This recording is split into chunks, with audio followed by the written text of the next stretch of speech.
శివాలయంలో నెయ్యి దీపం వెలిగించి ఆ దీపం కొండెక్కే వరకు అక్కడే కూర్చొని నమశివాయ అనే మంత్రం చదువుకుంటే పనుల్లో విజయసిద్ధి కలుగుతుంది, పనుల్లో ఆటంకాలన్నీ తొలగిపోతాయి. అలాగే ఆదివారం మాస శివరాత్రి సందర్భంగా 12 రాశుల వాళ్ళు ప్రత్యేకంగా శివుడిని పూజించాలి.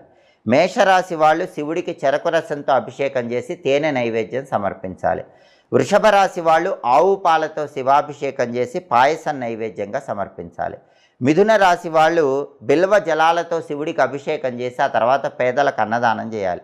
కర్కాటక రాశి వాళ్ళు వెన్నతో శివుడికి అభిషేకం చేసి తీపి పదార్థాలు శివుడికి నైవేద్యంగా సమర్పించాలి.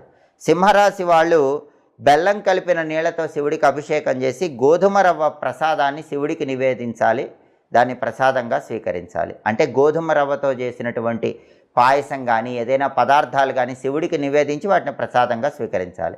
కన్యా రాశి వాళ్ళు శివుడికి